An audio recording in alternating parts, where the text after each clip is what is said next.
Welcome back to Next Gen Console Watch, our show following everything happening with the latest gaming hardware. I'm Daemon Hatfield. This week I'm joined by Max Scoville, host of IGN's PlayStation podcast, Podcast Beyond. Hello once again. And Ryan McCaffrey, host of IGN's Xbox podcast, Podcast Unlocked. Howdy, Daemon. And we do have new gaming hardware to talk about this week, but it's not the PlayStation 5 Pro or the Nintendo Switch 2 or a handheld Xbox. It is new gaming hardware that's sole purpose is for you to play your old games on your fancy, modern HD TV. It's the Analogue 3D from the Analogue company, best known for the Analogue Pocket, but they've also done recreations of the Super Nintendo, the Sega Genesis, and all the NEC family of consoles like the Turbo and the PC Engine and all that. So the Analogue 3D is a reimagining of the Nintendo 64. It allows you to plug the console straight into your HD TV and play old N64 physical games in 4K resolution. Analogue calls it the first and perhaps greatest multiplayer system of all time. I guess they're thinking multiplayer systems, the small group of consoles that had more than 2 controller ports, which I think only includes the Nintendo 64, Dreamcast, original Xbox, and GameCube. I think those are the only 4 that had 4 controller ports right out of the box. So I know actually both of you, Ryan and Max, never owned a Nintendo 64 back in the day. I did, so this is interesting to me, but I'd be curious to know if either of you, if this is something you would want to pick up and actually start building a physical library of Nintendo 64 games. Ryan, what do you think? I'll be honest, I'm not sure because, like, for instance, GoldenEye is out on Xbox now. So is Perfect Dark. That's granted; those are the rare classics from this era. Well, there's Banjo Kazooie and Banjo Tooie as well. Yeah, all the rare stuff. Yeah, but that still leaves it still leaves some Zelda games, Mario 64. I mean, I also own Mario 64 on my Switch from the Super Mario 3D All Stars. So I feel like this far on for me personally, as somebody that did miss that era because I was a full-blown PC gamer during the 64-bit era. So I didn't have a PS1, didn't have an N64, and then I came back to consoles for the GameCube, PS2, and original Xbox. But I do love that this exists. I want to make that very, very clear because, quite frankly, it shouldn't take an Analogue or any third-party company to make this. Like, the fact that you can buy this thing and it can play all of your original cartridges if you've kept them in HD, plugging straight into your HDMI television, as opposed to, I mean, I'm old enough to remember the 3, God, I don't even remember the name of them now, just the red, yellow, white cables, right? Whatever the heck those were RGB, called. yeah. It's the first party manufacturers, Sony, Microsoft, and especially Nintendo, should be just making these themselves, but good on Analogue for getting it out there and making it, really it's game preservation if nothing else, because Nintendo probably worse than any of the other two, certainly worse than Microsoft, is really not great about video game preservation. They've never really embraced backwards compatibility other than what? I guess the 3DS you could still put your original DS cartridges in it. But, Microsoft's been great about game preservation and backwards compatibility. So I love that this exists. It's probably $250 that I'm not personally going to spend, though. Mm-hmm. Yeah, I agree with you. And I also understand your hesitation. I have a lot of fond memories of playing, especially Perfect Dark, with my friend back in the day. But man, you're seeing GoldenEye right here. I think the truth is the Nintendo 64 game library is not one of Nintendo's great game libraries. I think there's probably a small handful of games that are really that great that I would like to play. And like you mentioned, I think the best way to play Perfect Dark is the remastered version that was included in a Rare Replay. They did the same thing with Banjo and Banjo Tooie. So yeah, again, Mario 64 has been recently polished up. So I don't think there's actually that many games that I would want to plug in and play with this. But Max, what do you think? I mean, echoing some of the stuff you guys just said, game preservation. Yep. Very key thing, very wonderful thing.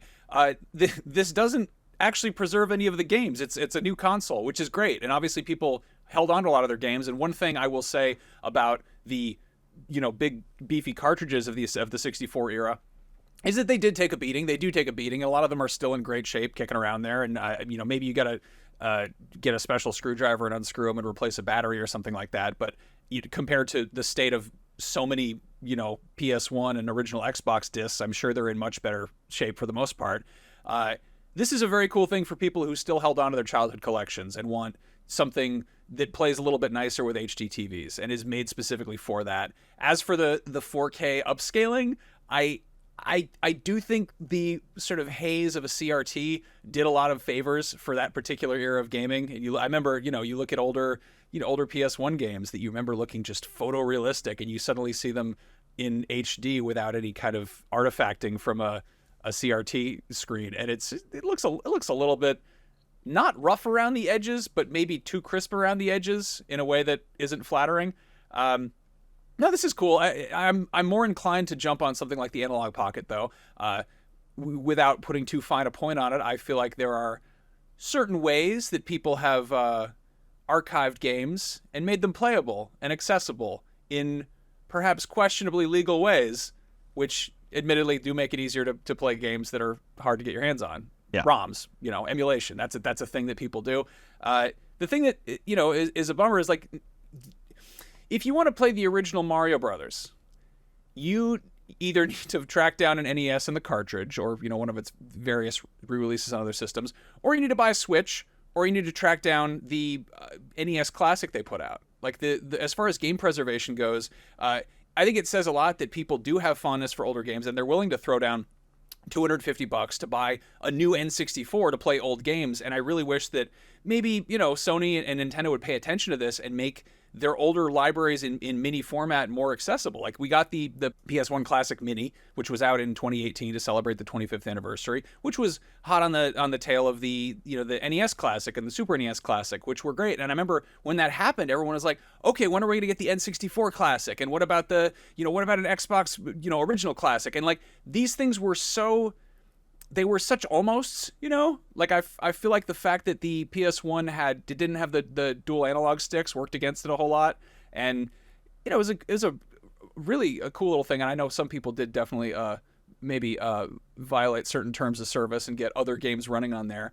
But I'm glad that thing existed. But it would be like, it seems just like a complete baffling choice that Nintendo doesn't have plug and play options to have their classic game libraries available to people. Like, if people are willing to throw out $250 at just a console that can play, used pre-existing N64 games, like, there's obviously demand for, a $100 to $200 box that has a bunch of games preloaded on it. And, the other solution is sign up for a subscription service to play older games. Like, I wanted to show my daughter the original Mario Brothers, and I realized that my Nintendo subscription had lapsed, and it's, I own a Switch, so it's not that big of a deal. But I've had relatives be like, "Hey, how do you play the old game?"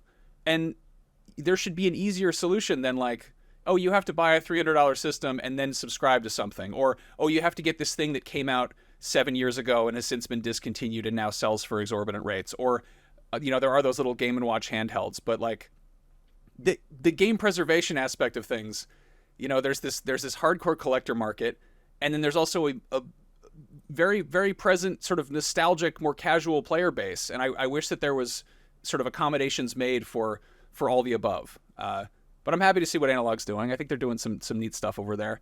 I don't know. Yeah, looking at the demand for the PS1 color scheme PS5 Pro we just got, and how that sold out just obscenely fast. Like, clearly people like to get nostalgic for that era, and it would nice to see the companies behind this stuff capitalize on that more.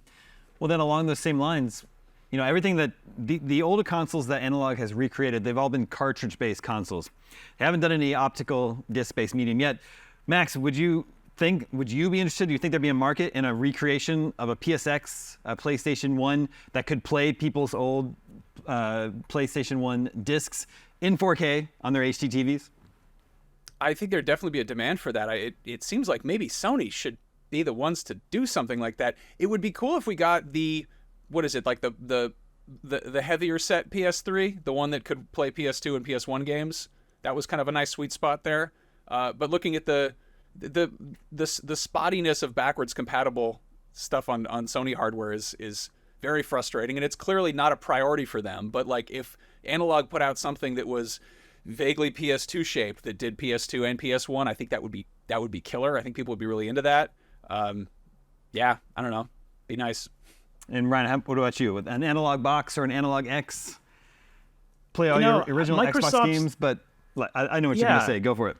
Microsoft's done such a good job. Like, they've led the way. We've talked about this on the show before, and they've done all of the original Xbox games that they can, either legally, because I did years ago when they first started doing original Xbox compatibility, I went up and did a feature story on the team that was building it.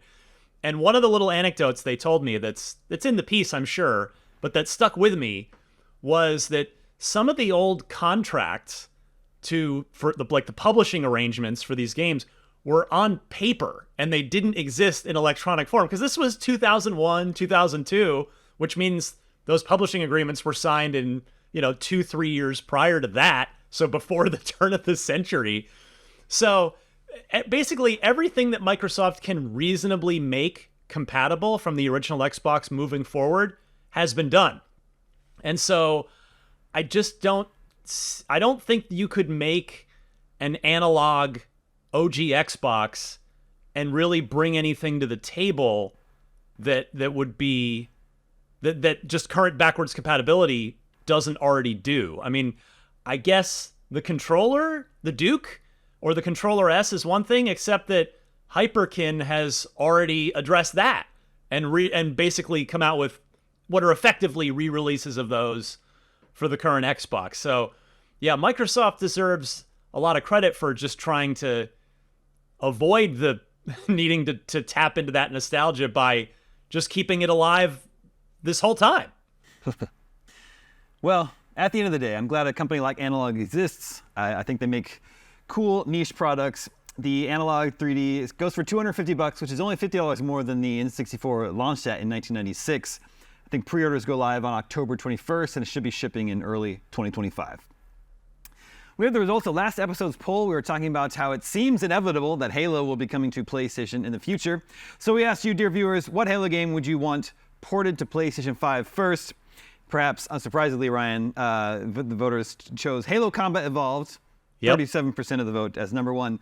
But would you be surprised to find that ODST is way at the bottom with less than 5% of the vote? I thought ODST was, it's got beat by a factor of more than 2 to 1 by Halo Infinite. I'm surprised it's that far down because it is so beloved. But I guess if theoretically this was PlayStation owners for the most part voting in this poll and they're not familiar with it, they've only heard about it, then maybe ODST just doesn't really mean anything to them because they haven't played any of the other games and they haven't kind of built up. They don't really have the familiarity with ODSTs. But so yeah, I guess I can understand it. Was Reach number 2 on the list out of curiosity? Halo 3 was number 2, and then Reach was 3. Okay. Yeah. Yeah. So when Combat Evolved, 3, Reach, 2, Infinite, ODST. Interesting. Yeah. This is why it's fun to do these polls on IGN.com, because we get these really big sample sizes of votes on, so we don't have to guess at this stuff. Yeah. Well, and there you go, Microsoft. That's your free data right there. Poll for you to vote on for next episode. Will you be picking up an Analogue 3D? Yes, maybe if they release a clear purple version, or maybe no. Not for you. Make sure to vote at IGN.com the day this episode goes live, and we'll share the results with you next episode. That's going to do it for this edition of Next Gen Console Watch. Thank you to both Max and Ryan. Thank you to everyone working behind the scenes to make this episode possible here in our LA studio. My name is Daemon. We'll be back next week with more on the latest gaming hardware. We'll see you then.